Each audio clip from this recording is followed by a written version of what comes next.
C'est une grande joie pour moi, pour notre paroisse, de nous rassembler ici ce matin afin de dire à notre Dieu qu'il est un Dieu très bon, un Dieu qui prend soin de nous, un Dieu qui guide notre vie et notre existence. Dans la thématique de ce culte, nous allons parler du baptême de Jésus, ce baptême qui initie la vie et le ministère de Jésus-Christ. La grâce et la miséricorde vous sont données de la part de Dieu, notre Père, et Jésus-Christ, son Fils. Je voudrais commencer ce temps par la lecture d'un extrait du psaume 89. Je chanterai toujours les bontés de l'Éternel. Ma bouche fera connaître à jamais ta fidélité. Car je dis, la bonté a des fondements éternels. Tu établis ta fidélité dans les cieux. J'ai fait alliance avec mon élu. Voici ce que j'ai juré à David, mon serviteur. J'affermirai ta postérité pour toujours. J'établirai ton trône à perpétuité. Lui, il m'invoquera. Tu es mon Père, mon Dieu, et le rocher de mon salut. Et moi, je ferai de lui le premier-né, le plus élevé des rois de la terre. Je lui conserverai toujours ma bonté, et mon alliance lui sera fidèle. Je rendrai sa postérité éternelle, et son trône comme les jours des cieux. Notre texte parle du roi David. Mais le roi David, il est mort. Il a fait un royaume. Il était un roi bon, qui avait des fautes aussi, mais son temps est passé. De qui parle ce psaume? Ce roi éternel, ce roi qui est le roi de toutes les nations. Ce psaume parle de Jésus. Jésus, le Fils de Dieu, l'élu de Dieu, notre roi. Et c'est grâce à Jésus, nous pouvons être ici ce matin pour dire à notre Dieu qu'il est grand, pour glorifier son nom. Je vous invite à chanter.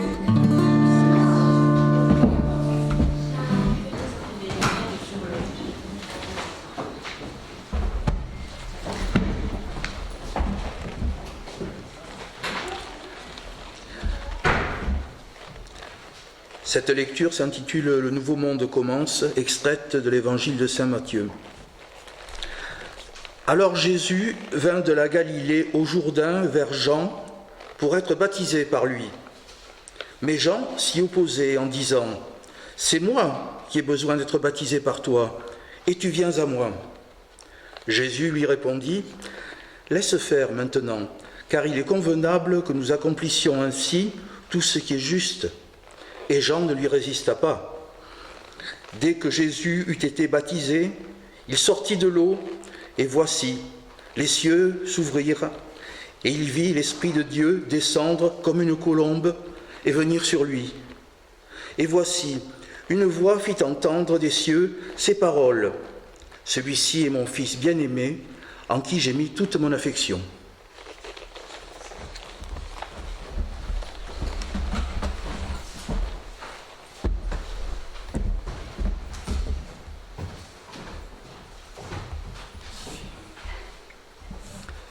Merci Patrick.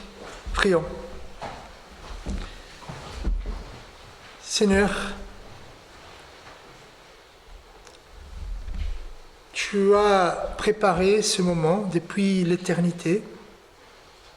Tu nous as préparés pour être là, pour entendre ce que tu veux nous dire par l'histoire du baptême de ton Fils, ton élu, le Messie. Seigneur, que ce message puisse nourrir notre cœur et changer notre vie. Seigneur, aie miséricorde de nous, afin que nous puissions entendre avec notre cœur les vérités qui changent notre façon de vivre, personnellement, mais aussi en tant qu'Église. Et que moi, je puisse aussi être fidèle et être fidèle à ta parole et parler seulement ce que tu souhaites. Au nom de Jésus-Christ, ton Fils. Amen.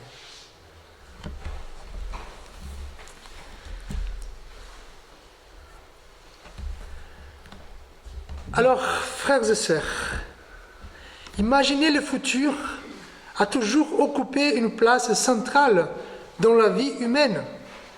Imaginez qu'est-ce qui va se passer au futur, à l'avenir. Les artistes, à travers des images, de la musique ou des films, ont souvent donné forme à leur vision de l'avenir. Chaque époque conçoit un futur différent, influencé par l'expérience des artistes, leur traumatisme et leur espoir. Par exemple, certaines œuvres littéraires et au cinéma présentent un avenir idéalisé, marqué par le progrès et même l'utopie, un monde parfait. Ce sera l'avenir. D'autres, au contraire, explorent des visions sombres, catastrophes mondiales, zombies, ce qu'on appelle des dystopies. Hélas, aujourd'hui, les artistes semblent majoritairement peindre un futur sombre et inquiétant. Cela reflète peut-être l'état d'esprit de notre époque. Un monde où l'espoir semble perdu. Et si vous regardez un peu des films d'aujourd'hui, on va voir, c'est la fin du monde. C'est la catastrophe, il n'y a plus, tout a explosé. Et je crois fortement que ça parle de notre époque. On a peur du futur, on a peur de l'avenir. Je vous pose une question. Et vous, quelle est votre vision de l'avenir? Ne serait-il pas merveilleux de vivre dans un monde empreint de paix, de respect, d'altruisme? Cette prédication, ce texte veut que nous sachions qu'avec Jésus, nous pouvons commencer dès aujourd'hui à construire un monde nouveau. Nous avons ici l'évangile selon Matthieu, l'un des évangiles les plus anciens, officiels, qui raconte la mort, la vie et la résurrection de Jésus-Christ. Matthieu, qui est collecteur d'impôts, disciple de Jésus, qui va rassembler plusieurs témoignages de la vie de Jésus pour écrire ses livres. Donc vous savez, les évangiles, ils n'étaient pas écrits comme ça, dans un seul coup. Il y avait des expériences, des témoignages qui ont été racontés. Quelqu'un, un chercheur, qui va voir, ah ouais, c'est lui, il a connu Jésus, il a vécu avec Jésus, donc je vais prendre son témoignage et je vais écrire. Et comme ça, Matthieu, il va rassembler toutes les données et nous aurons cette œuvre littéraire, cet évangile selon Matthieu. Et qu'est-ce qu'est le but de Matthieu? Même s'il prend plusieurs témoignages, quelle est son intention quand il écrit cet évangile? Il veut lier Jésus à l'Ancien Testament. Il veut montrer que c'est Jésus-là, Jésus qu'il a connu, le Jésus qui est ressuscité, c'est lui qui a guéri les malades, c'est lui qui a fait de miracles. C'est le Messie promis dans l'Ancien Testament. Parce que dans tout l'Ancien Testament, Dieu il promet en élu son Fils qu'il allait venir pour régner sur la terre. Et Matthieu, il essaye de lier ces Jésus-là avec l'élu, le Messie de l'Ancien Testament. Alors, Jésus et Matthieu, dans l'introduction de cet évangile, nous sommes dans l'introduction jusqu'au chapitre 3, il va parler de la généalogie de Jésus. Jésus est fils de qui? Et son père est fils de qui? Donc il va lier Jésus jusqu'à Abraham, dans son intention de lier Jésus à l'Ancien Testament. Il va montrer que Jésus est le Messie promis, soit par sa venue, par sa naissance à Bethléem, soit par le Saint-Esprit qui vient sur lui. Et donc il va dire, si Jésus est venu, un nouveau monde commence. Pourquoi? Parce que cela a été promis dans l'Ancien Testament. Un nouveau monde, avec l'élu, le Fils de Dieu. Et si Jésus est venu, frères et sœurs, le nouveau monde est déjà commencé. Donc notre texte décrit le baptême de Christ. Ce baptême qui parle d'un nouveau commencement pour l'humanité. Un nouveau chapitre s'ouvre avec Jésus dans l'histoire de l'humanité. Mais que signifie réellement ce changement? Qu'est-ce qui rend ce nouveau commencement si unique et différent? Et Matthieu, il va nous donner des pistes. Il va mettre en lumière sur l'humilité des gens, celui qui faisait des baptêmes. Il va mettre en évidence aussi l'humilité du Christ et son amour pour Dieu. Alors le texte commence, Jésus qui est au désert, pas au désert, il va après pour la tentation, mais là, il va chercher Jean qui faisait des baptêmes. Et vous savez, parfois on essaye de lier le baptême des gens avec le baptême chrétien d'aujourd'hui. C'est pas le même.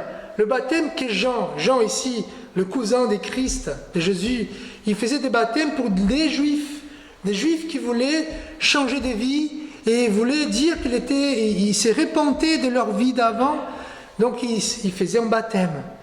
Et donc Jean-Baptiste était là en train de faire plusieurs baptêmes. Il va même refuser quelques baptêmes des pharisiens. Et donc à ce moment-là, Jean en train de faire des baptêmes. On ne sait pas si c'était par immersion, par aspersion, on ne sait pas.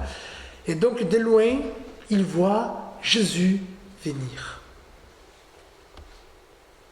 Et tout s'arrête.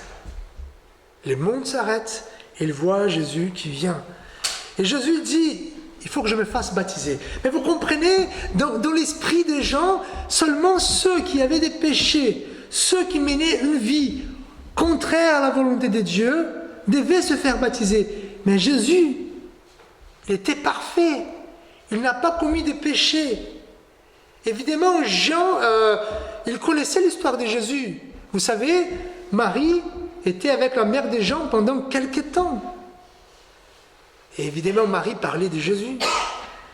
Et Jean, au premier moment, il dit, non, je ne peux pas. Je ne peux pas faire le baptême de celui qui est parfait.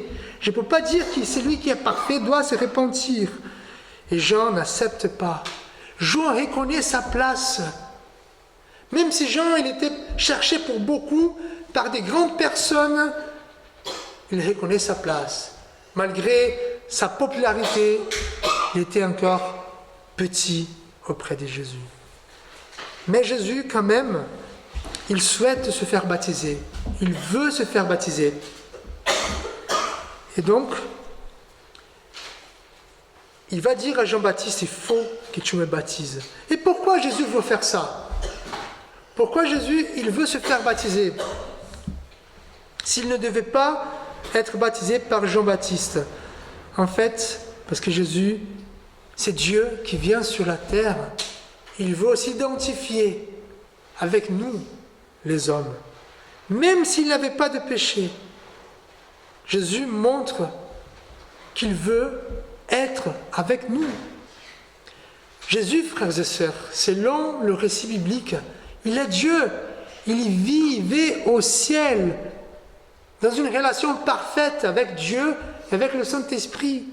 Donc il vient dans le monde, pas pour nous donner des ordres, pas pour être un chef méchant, mais pour être un serviteur. Le serviteur dont parle Ésaïe. Et donc ce baptême qui va montrer qu'il est en solidarité avec nous, des hommes et des femmes pécheurs. Et en disant cela, en acceptant le baptême de Jean, Jésus, il montre qu'il veut suivre la volonté de son Père. Jésus accepte de se soumettre au baptême destiné aux pécheurs pour marquer sa détermination à accomplir la volonté de Dieu. Et le baptême s'inscrit dans les schémas de la prophétie de Matthieu. Voilà. Parce que Dieu a voulu, Jésus a obéi. Et évidemment, ce baptême marque Jésus comme le serviteur. En Ésaïe 53, nous dit « À cause du travail de son âme, il rassasiera ses regards. Par sa connaissance, mon serviteur justifiera beaucoup d'hommes, et il se chargera de leur iniquité. » Et ce baptême va marquer le début de la mission de Jésus. Alors, quelle vérité nous pouvons en tirer pour nous?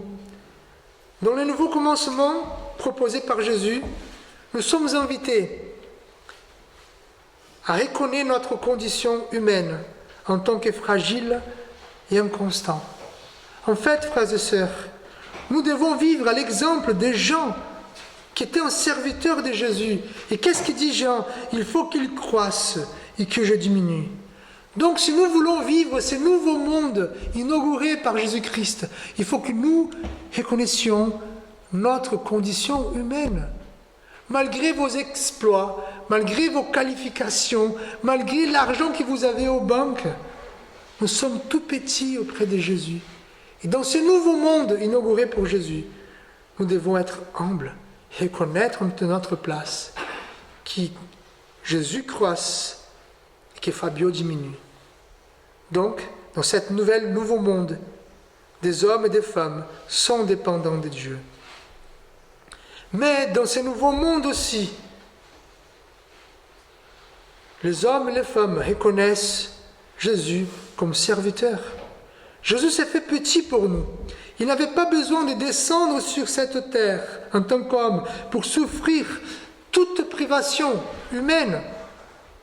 Il a vécu, il a connu la trahison, il a connu le manque, il a connu la soif, la faim, il a connu des besoins humains trop basses pour un Dieu tout-puissant.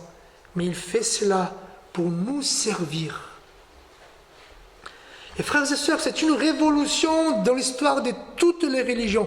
Aucune religion dans le monde entier a un Dieu tout-puissant qui est serviteur des hommes. C'est tout au contraire.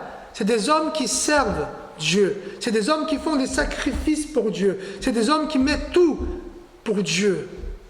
Mais dans la religion chrétienne, seulement Dieu qui sert, qui est un serviteur de l'humanité. Et donc, dans ce nouveau monde, il faut que nous comprenions que Dieu nous aime. Et que le jour où nous allons comprendre cette vérité, nous n'aurons plus besoin de l'amour d'autrui. Nous n'aurons plus besoin de l'amour de mon papa qui n'a pas donné l'amour que je voulais. Je n'aurai plus besoin de l'amour de quelqu'un qui devait donner l'amour à moi. J'aurai compris que Dieu m'aime. Et là, c'est la chose la plus importante au monde. Et dans ce nouveau monde aussi, que Dieu a inauguré en Jésus-Christ, Jésus nous enseigne à aimer le Père, à l'obéir jusqu'au bout. Ça veut dire que si nous voulons vivre ce nouveau monde inauguré par Jésus, nous devons obéir Dieu. Obéir tout ce qu'il nous a dit, ses lois, la morale, l'éthique de ce nouveau royaume. Et donc, dans cette nouvelle réalité, la foi, l'espérance et l'amour règnent. Pourquoi devrions-nous assimiler, s'intégrer dans ce nouveau monde? Qu'on le croit ou pas, le nouveau monde est là parce que Jésus est venu. Et pourquoi nous devons nous assimiler et s'intégrer dans ce nouveau monde? Pour recommencer notre vie, ce nouveau monde. On peut se poser une question. Ce nouveau monde est-il vrai? Ou est-il un délire des chrétiens? Est-ce que le royaume de Dieu, c'est une réalité aujourd'hui pour nous? Ou est-il simplement un délire la tête des chrétiens du Moyen Âge.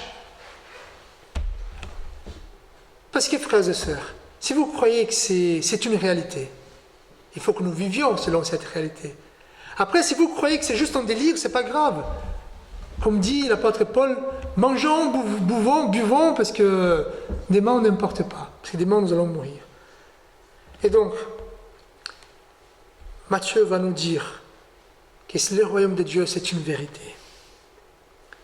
L'événement après le baptême, quand Dieu intervient dans la réalité, publiquement, il va révéler que Jésus est son Fils et qu'il est le Messie.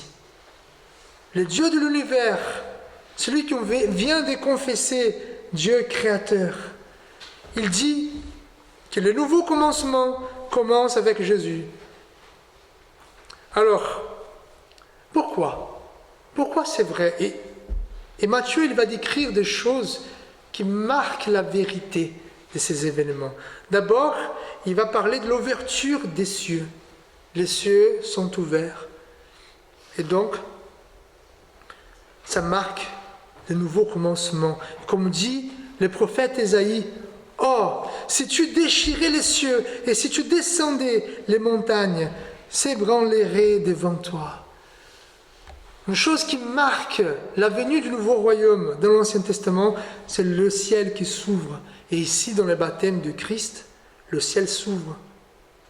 Il y a la descente du Saint-Esprit, comme une colombe, comme dit Ésaïe 42, « Voici mon serviteur, je soutiendrai mon élu, qui est mon âme, que mon âme prend plaisir. J'ai mis mon esprit sur lui, il annoncera la justice. » Et la colombe, frères et sœurs, c'est l'Esprit de Dieu qui descend sur Christ. Jésus est désormais visiblement investi pour sa mission. Et quand on regarde les récits bibliques, ici nous avons un temps très fort, parce qu'ici c'est la Trinité divine qui est là. La Trinité divine qui était au commencement dans la création du monde. Et maintenant la Trinité divine est là pour le recommencement de cette nouvelle réalité. Et finalement nous avons cette voix céleste qui témoigne de la vie du Christ. Comme dit Ésaïe et comme dit les psaumes 2, je publierai le décret. L'Éternel m'a dit, tu es mon fils, je t'ai engendré aujourd'hui. Et frères et sœurs, nous pouvons reprendre les questions qui ont été posées à tout à l'heure. Pourquoi devrions-nous assimiler et s'intégrer dans ce nouveau monde? Pourquoi recommencer notre vie dès aujourd'hui dans ce nouveau monde? Parce que le nouveau monde était prévu dans les plans de Dieu. Voilà, ce n'est pas une chose que Dieu a inventée. Non, c'était le plan de Dieu. Jésus est le serviteur d'Isaïe, le roi messianique du psaume. Il est le fils promis, ainsi comme Isaac, qui est mort, qui devait être mort, mais qui a été sauvé. Jésus est le fils de Dieu. Donc, on ne peut pas douter de cette nouvelle réalité si nous croyons en Dieu. Pourquoi recommencer notre vie dans ce nouveau monde? Parce que Dieu, le créateur du monde, dit que le nouveau monde commence avec Jésus. Car Jésus est le Messie, il est Dieu et il est sur la terre. Jésus est le seul à avoir toutes les qualifications pour inaugurer un nouveau monde. La bénédiction des dieux, la filiation des dieux, la divinité, le Saint-Esprit et l'humilité. Et tout cela en étant humain comme nous. Mes frères et sœurs, ce nouveau monde, il est réel. Parce que Dieu dit qu'il est réel. Mais pour y croire et pour vivre tout cela, il faut la foi. C'est une question de foi. Si nous croyons, ça fait du sens. Si nous ne croyons pas, tout cela, on peut les considérer comme un délire. Et donc je vous pose cette question avant de conclure. Dans quel monde voulez-vous vivre? Dans notre monde d'aujourd'hui, où c'est prêcher la catastrophe partout? Dans notre monde d'aujourd'hui, on doit attendre 3 mois pour avoir un rendez-vous médical? Dans notre monde d'aujourd'hui, où il y a la guerre qui sont à la porte? Dans notre monde d'aujourd'hui, on ne voit plus le respect, on ne voit plus l'amour. Un monde aujourd'hui qui aime plus les arbres, les animaux que l'humanité. Où voulez-vous vivre dans ce nouveau monde proposé par Jésus? Alors, il y a des difficultés, ne vous inquiétez pas. Quand on vit dans notre monde, on ne fait rien. On allume la télé, on prend notre portable et c'est bon. Mais dans les mondes proposés par Jésus, il faut qu'on travaille. Il faut bâtir. Il faut faire des efforts. Il faut aimer. Il faut pardonner. Il faut se battre. Le nouveau commencement est une réalité pour tout un chacun qui aime Jésus. Comme nous dit 2 Corinthiens 5, 17. Si quelqu'un est un Christ, il est une nouvelle créature.